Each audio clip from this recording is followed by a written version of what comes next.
Assalamualaikum warahmatullahi wabarakatuh. Waalaikumsalam. Salam jumpa pemirsa.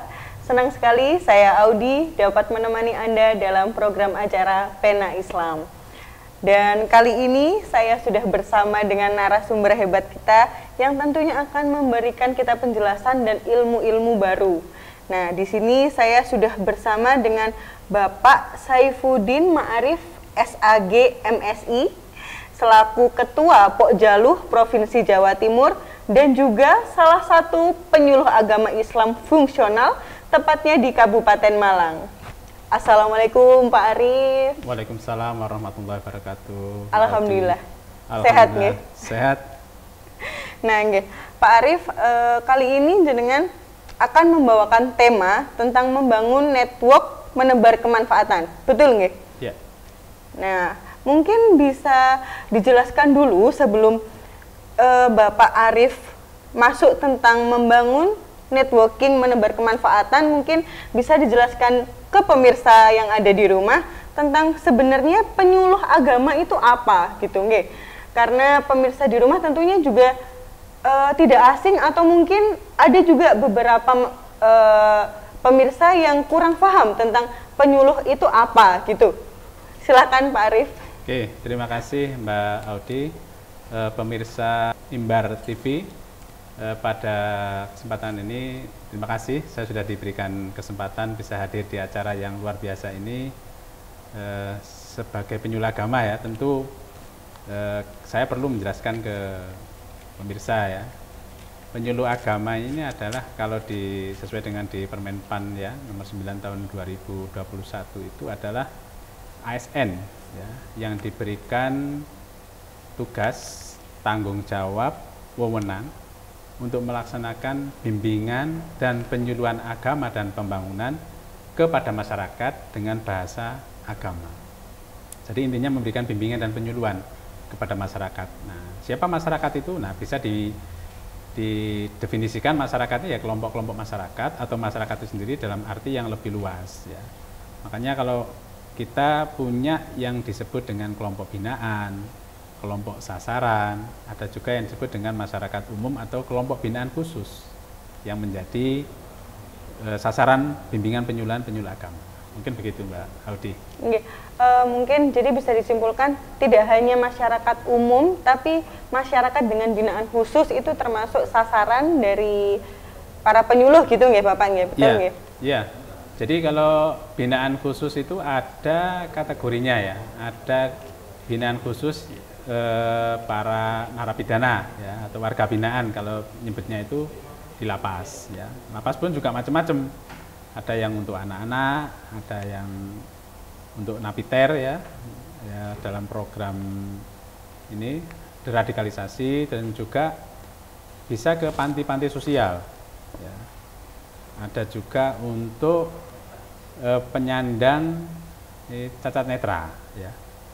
Dan ada juga kelompok anak jalanan. Nah, ini yang kita kategorikan binaan khusus. Nah, kalau untuk yang secara umum ini ada kelompok-kelompok majelis taklim ya, kemudian ada juga komunitas anak-anak muda. Nah, ini yang perlu menjadikan perhatian khusus kita ya. Karena kalau kita bicara demografi ya, penduduk Indonesia ini kan untuk angka pertumbuhan penduduknya, terutama di segmen penduduk dengan usia produktif ini yang menempati posisi paling besar kan. Yeah. Nah, itu tentu menjadi harapan kita, terutama anak-anak milenial ya, mungkin seusia Mbak Audi ini perlu juga ini ya. Jadi kita tidak hanya menyasar yang kelompok khususnya. Makanya sasaran penyuluh itu kalau kita bahasakan mulai dari taman kanak-kanak sampai taman kawak-kawak. Taman kanak-kanak hingga taman kawak-kawak pemirsa. Iya, kalau taman kanak-kanak ini jelas usianya anak-anak ya. Iya. Bisa yang usia PAUD atau taman kanak-kanak. Nah, beranjak agak dewasa remaja. Kemudian sebelum menikah para calon pengantin.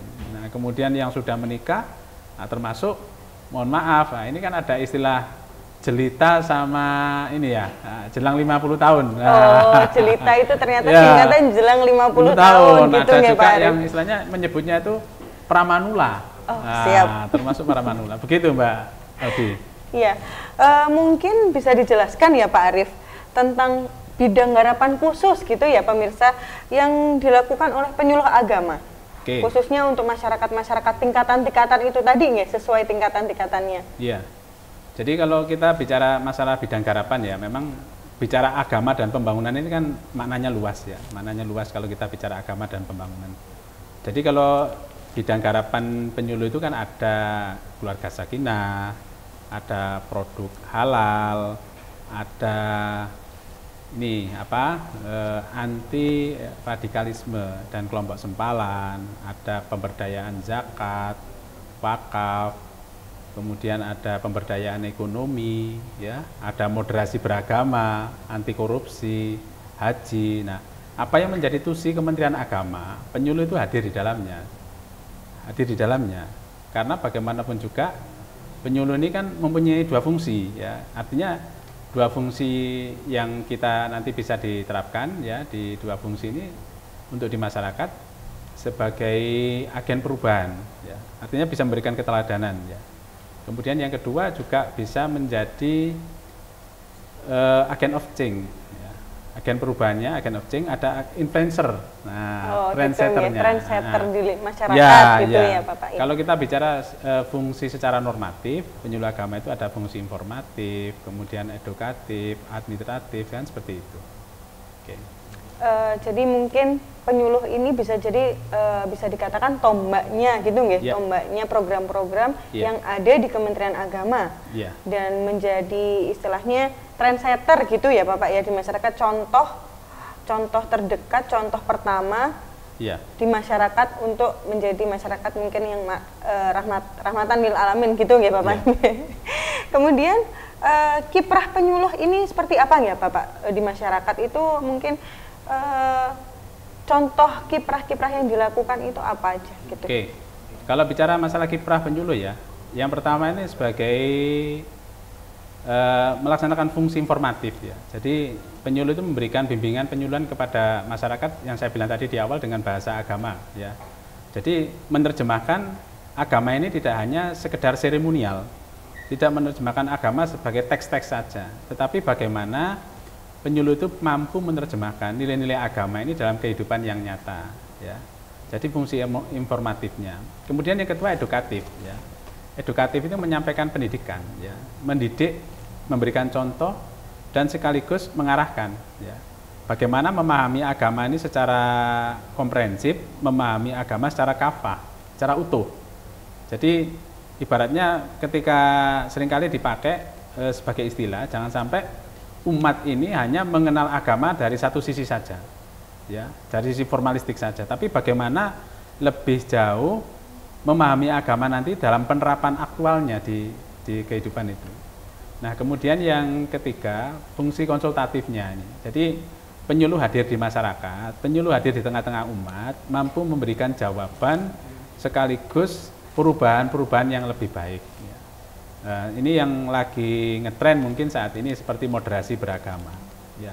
Kita memahamkan kepada masyarakat bahwasanya bangsa Indonesia bangsa yang plural, bangsa yang majemuk, yang tentunya kita tidak bisa bersikap eksklusif, kita harus bersikap inklusif. Nah, kemudian juga ada fungsi administratif ya. Memang penyuluh itu bekerja tidak gerambiangan, jadi punya perencanaan, punya tolok ukur, sehingga apa yang dikerjakan ini bisa dihitung atau bisa dinilai.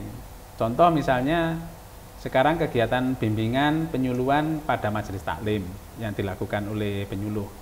Kawan-kawan ini mempunyai perencanaan terlebih dahulu yang disebut dengan identifikasi ya potensi wilayah, sehingga ibarat chef yang baik itu kan tahu menu apa yang akan disajikan itu sesuai enggak dengan kebutuhan dari orang yang ingin menikmati menu tadi.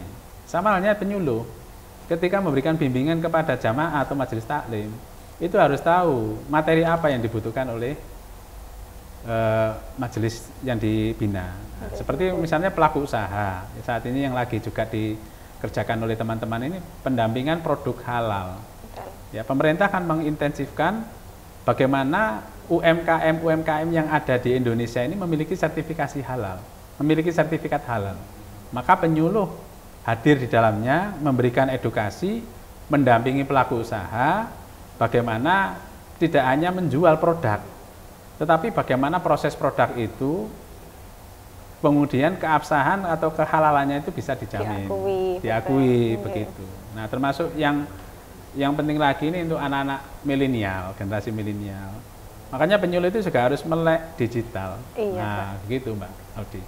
Iya, mungkin karena banyak sekali ya Bapak ya ternyata kiprah-kiprah yang dimiliki oleh penyuluh itu tadi. Mungkin kalau dijabarkan ini waktunya nggak cukup sampai hanya beberapa menit ini ya Bapak. Iya, iya. Dan dengan kiprah-kiprah itu tadi, menurut Bapak Arief itu tantangan apa yang saat ini penyuluh itu merasa sulit atau salah satu tantangan dari penyuluh untuk melakukan kiprah-kiprah itu tadi Bapak? Oke. Tantangan penyuluh yang terbesar yang pertama ini kita bicara masalah mental, ya. Jadi mental ini tidak bisa berdiri sendiri, tentu ada faktor-faktor yang mempengaruhi. Nah, kita tahu budaya populer yang berkembang di kalangan generasi muda ini kan seringkali muncul dari belahan dunia lain, ya, muncul dari negara lain. Betul. Nah, ini sering yang membuat generasi muda kita ini tercerabut dari adat tradisi lokal. Nah, contoh yang bisa kita lihat ya, ketika ada pagelaran seni budaya lokal, kira-kira yang nonton itu banyak enggak? Bisa dihitung jari. Bisa dihitung jari. Bandingkan dengan ketika ada konser grup musik misalnya, boy band Korea, wah, harga tiketnya sekian, yang nonton banyak enggak? Betul Pak, banyak. Itu desa-desaan pingsan pun diikuti Bapak. Coba pagelaran wayang misalnya, mohon maaf ya, yang nonton sedikit. Nah, kenapa? Ya karena tadi kita melihatnya yang pertama ya budaya populer tadi, begitu melanda generasi muda kita, bangsa kita, tanpa memiliki self defense yang baik, kita tidak memiliki pertahanan yang baik, maka lambat laun budaya-budaya lokal kita ini bisa apa ya, berkurang dan bahkan ya mudah-mudahan jangan sampai hilang lah. Iya. Makanya perlu generasi muda ini memahami aspek-aspek moderasi beragama ini, tidak cukup hanya kita istilahnya hanya menghafal ya, tapi implementasi di kehidupan sehari. Makanya kami para penyuluh ya, ketika memberikan edukasi, bimbingan penyuluhan, akan mengikut sertakan ini budaya-budaya lokal ya, sepanjang itu tidak bertentangan dengan syariat. Kan budaya lokal itu pada hakikatnya lahir dari apa? Rasa kecintaan, rasa seni yang berkembang di masyarakat yang sesuai dengan apa yang dibutuhkan masyarakat. Betul. Ya, ini yang harus kita pelihara. Jadi konsep bimbingan penyuluhan itu tetap juga mengakomodasi atau adaptif terhadap budaya-budaya lokal seperti itu. Makanya penyuluh itu harus juga melek digital. Jadi penguasaan terhadap teknologi, isu-isu yang berkembang, kebutuhan yang dibutuhkan oleh masyarakat, itu bisa diselaraskan seperti itu. Jadi penyuluh saat ini berarti artinya harus melek digital seperti itu ya Bapak Ngi? Iya, betul. Ya. Apa itu termasuk dengan model bimbingan dan penyuluhan dari para penyuluh saat ini harus melek digital atau ada cara-cara lain dari penyuluh? Masuk itu. Bahkan bukan beberapa, sudah banyak sih kawan-kawan penyuluh ini yang punya channel-channel di media sosial ya, yang dipakai untuk berdakwah atau memberikan bimbingan penyuluhan. Ya, ini mungkin kawan-kawan di Jawa Timur banyak ini. Salah satu contohnya mungkin di Surabaya ini. Kawan-kawan yang intens ya dengan dunia digitalnya, bukan hanya membina generasi milenial, tapi termasuk generasi-generasi yang tua ya. Kalau kita bahasakannya generasi yang usia tadi ya, usia-usia pramanula pun juga dilatih. Ya memang butuh kesabaran ya. Kita untuk menguasai sebuah teknologi adaptif terhadap perkembangan zaman ini memang harus penuh kesabaran ya. Ya, dan media-media sosial yang dipakai kawan-kawan pun juga yang relevan ya. Mereka pakai TikTok, pakai YouTube, kemudian pakai Instagram ya. Apa yang disukai oleh anak-anak muda itu adaptif kita. Jadi mengkolaborasikan ya. Bahkan teman-teman ini berkolaborasi dengan anak-anak muda ya. Bagaimana sih dakwah terhadap generasi milenial ini biar update gitu loh. Jadi kita tidak bisa dengan model ceramah saja itu tidak cukup. Ya, kalau misalnya kita hanya monolog ya, nah, anak-anak muda meninggalkan kita nanti kalau pakai monolog. Mereka itu maunya itu kan interaktif. Maunya itu mereka itu kita bicara langsung dengan mereka. Karena hakikatnya audien ataupun jamaah yang kita ajak untuk atau kita berikan pembimbingan atau binaan, itu hakikatnya mereka juga butuh yang namanya komunikasi. Ya, makanya penting itu menguasai teknologi. Bagaimana sih kita mampu mengedepankan atau menyuguhkan model bimbingan penyuluhan yang tidak tergerus oleh perubahan dan perkembangan zaman. Itu. Iya. Atau mungkin ada strategi khusus ya Bapak selain dari itu tadi terkait bimbingan dari penyuluh itu, ataukah ada strategi-strategi khusus lainnya, khususnya mungkin saat ini konsennya ke anak muda digital seperti itu kan, tapi untuk binaan khusus yang mungkin tidak bisa kita jangkau secara umum seperti itu, bagaimana model bimbingannya Bapak? Ya, sesuai tema kita ya. Iya. Membangun networking. Nah, caranya bagaimana? Ya berjejaring. Kita tentu menyadari ya. Ya, saya teringat sebuah permainan. Kalau kita menggunakan tepuk jari dengan satu jari, itu ada bunyinya enggak? Enggak ada, Bapak. Kemudian 2 jari. Kurang juga itu. Nah, coba kalau kita pakai 5 jari. Nah, sudah mulai ini, Pak. Ada. Itulah prinsip berjejaring. Ketika kita menepuk tangan hanya dengan 1 jari, maka tidak ada bunyi yang keluar. Tetapi ketika kita menggunakan 5 jari secara bersama-sama, maka tepukannya lebih terasa. Mau berirama pun juga bisa. Makanya kegiatan bimbingan penyuluhan itu, strategi khususnya yang pertama membangun jejaring, ya, networking. Dengan siapa? Dengan siapa saja. Kalau kita di lingkungan instansi pemerintah, tentu kita berjejaring dengan sesama instansi pemerintah. Atau bisa juga dengan NGO, bisa juga dengan ormas keagamaan, bisa juga dengan organisasi kepemudaan. Ya, pada prinsipnya semakin banyak kita berjejaring, maka semakin besar harapan kita untuk bisa menjangkau kepada kelompok-kelompok yang tidak terjangkau. Contoh misalnya ya, kita membina kepada komunitas, mohon maaf ya, anak-anak yang istilahnya terlantar gitu ya. Kan nggak mungkin kita cara bahasa Jawanya itu ujuk-ujuk datang langsung ngisi pengajian, nggak bisa. Kita harus mendekati mereka dulu. Apa sih sebenarnya yang dibutuhkan anak ini? Kenapa sih mereka sampai menjalani kehidupan seperti itu? Nah, yang bisa masuk ke sana siapa? Mungkin kita nggak bisa masuk sendiri. Nah, kita bisa masuk melalui model peer education, nah, atau misalnya program sebaya. Nah, teman sebayanya siapa yang bisa masuk ke sana? Seperti itu. Sama halnya. Ini beberapa waktu yang lalu saya juga tertarik ya, ketika sekelompok anak muda di madrasah ini ya, itu mereka bikin film-film pendek yang mengangkat tentang budaya lokal. Ternyata anak-anak muda itu juga punya kerinduan ya terhadap budaya-budaya lokal. Nah, ini yang perlu kita gandeng mereka. Mereka punya talenta, mereka punya kemauan, mereka punya ide. Nah, bagaimana ide itu supaya terwujud? Sederhana, apa yang diinginkan? Permainan tradisional. Karena ternyata model dakwah itu, kalau kita mampu adaptif, permainan pun bisa menjadi model dakwah. Saya tanya anak-anak waktu itu, kenapa mereka kok bikin video seperti itu? Ternyata itu muncul dari kekangenan mereka, kerinduan mereka kepada suasana zaman dulu. Apa suasana zaman dulu? Suasana rumah tangga, yang tidak melulu megang HP dan HP. Apa komunikasi yang intens. Seperti itu, Mbak Audi.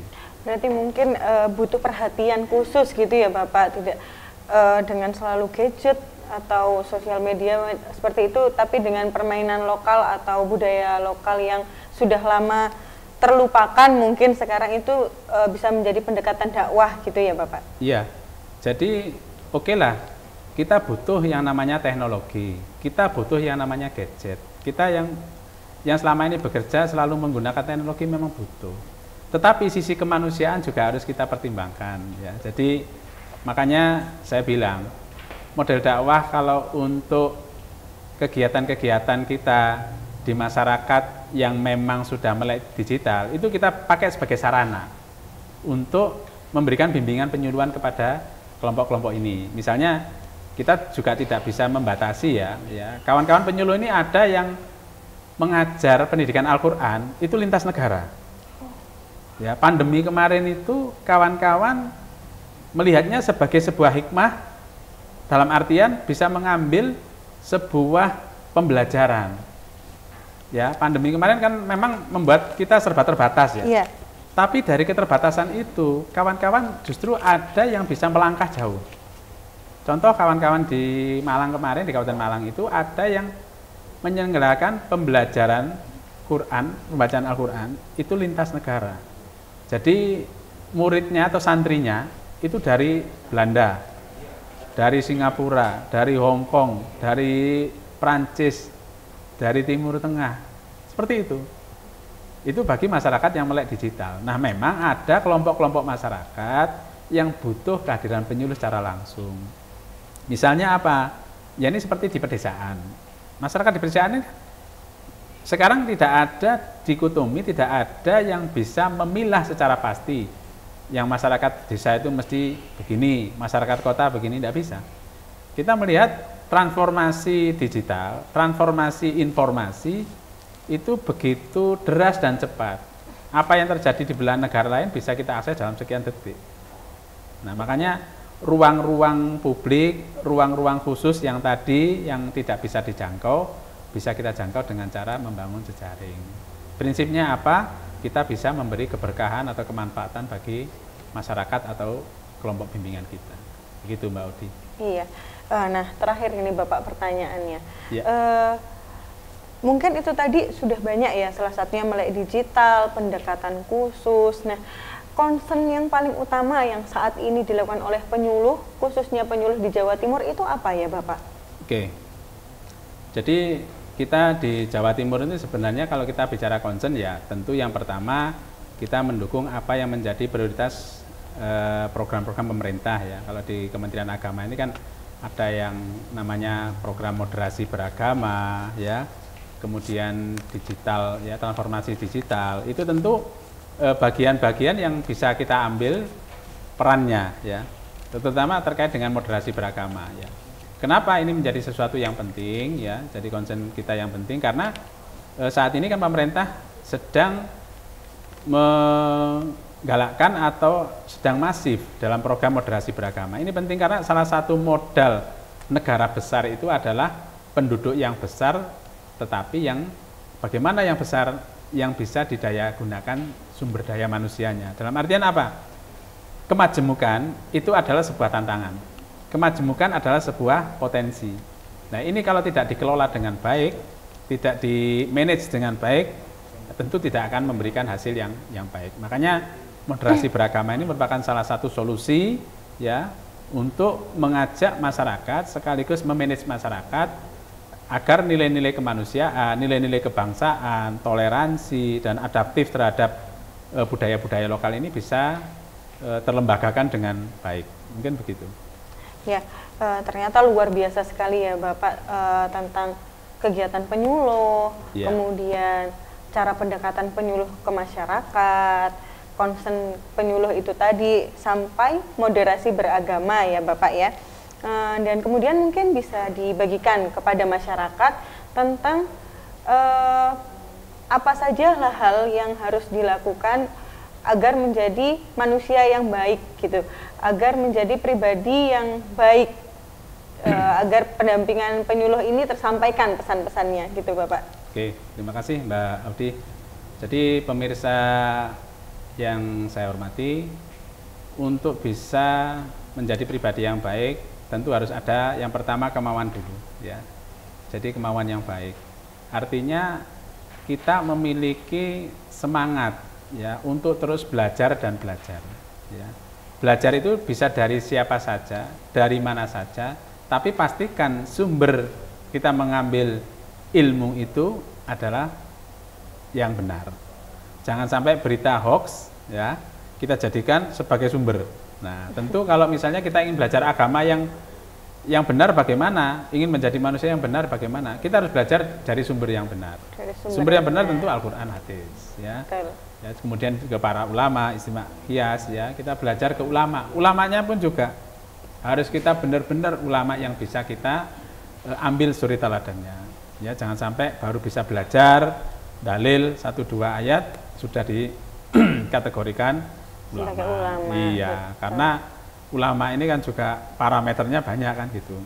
Kemudian yang kedua, ya prinsipnya kalau ingin menjadi manusia yang baik, di samping tadi niat sama belajar, yang kedua ya senantiasa bergaul dengan orang-orang baik. Ya, kalau dalam syair itu kan wong kang soleh kumpulono. Yeah. Jadi kita harus berkumpul dengan orang-orang yang baik pula, karena pergaulan itu bisa mempengaruhi secara tidak terasa. Secara tidak langsung. Secara tidak langsung ini ya Pak, bisa berpengaruh kepribadian bisa. ya. Betul. Kita tiap hari mohon maaf ya, misalnya bergaul dengan orang yang ahli ibadah gitu. Ya lambat laun insya Allah kita juga terbawa ingin ibadah seperti itu. Tapi kalau kita biasanya bergaul dengan orang mohon maaf yang suka bohong, ya lama-lama kita belajar bohong. Menggampangkan itu. Betul. Teman itu sangat berpengaruh. Makanya para pemirsa ya, jadi mari kalau kita ingin jadi orang baik, tentu kita harus bergabung dengan orang-orang yang baik. Kemudian yang ketiga, jadi orang yang baik itu harus ada manage yang baik. Jadi artinya ada pemanajemen waktu yang baik. Selama ini kan kita seringkali ya belajar untuk menjadi baik itu ketika kita hadir di tengah-tengah majelis kebaikan. Nah, tapi ketika kita kembali ke lingkungan yang biasa, kita kembali seperti biasa lagi. Nah, ya, itu. Betul. Makanya harus continue ya. Harus continue. Makanya amalan yang baik itu bukan amalan yang besar atau bukan amalan yang luar biasa, hanya dilakukan sekali. Tetapi sedikit demi sedikit amalan yang baik, apalagi istiqomah dilakukan, itu akan menjadi kebaikan yang menumpuk. Seperti itu Mbak Odi. Ya, ternyata ini ya Bapak, menjadi baik itu sebetulnya tidak susah gitu ya. Agar yang penting ada kemauan dari diri kita untuk menjadi pribadi yang baik itu. Ternyata mudah seperti itu. Iya. Ya implementasinya itu. Implementasinya sebetulnya. Iya Bapak. Dan kuncinya untuk menjadi penyuluh yang baik itu kita harus membangun networking ya Bapak. Dan melek digital tentunya. Iya. Jadi kalau dalam istilahnya itu kapasitas dan kapabilitas serta integritas, nah itu yang harus dimiliki oleh penyuluh. Dan saya yakin ya kawan-kawan penyuluh yang ada di Jawa Timur ini mereka luar biasa kiprahnya. Kawan-kawan ini memiliki dedikasi dan loyalitas yang luar biasa terhadap profesinya masing-masing ya. Jadi penyuluh itu kan ada yang disebut dengan penyuluh ASN, ada yang kawan-kawan penyuluh non ASN ya. Mereka bahu-membahu ya. Kawan-kawan bahu-membahu membangun networking untuk membangun umat. Ya, membangun umat ya. Kita di Jawa Timur bergandengan tangan melaksanakan kegiatan bareng-bareng, membina umat bareng-bareng ya. Karena apa? Tujuannya adalah satu, membangun Jawa Timur yang maju, membangun Indonesia yang kokoh ya, Indonesia yang hebat. Seperti itu.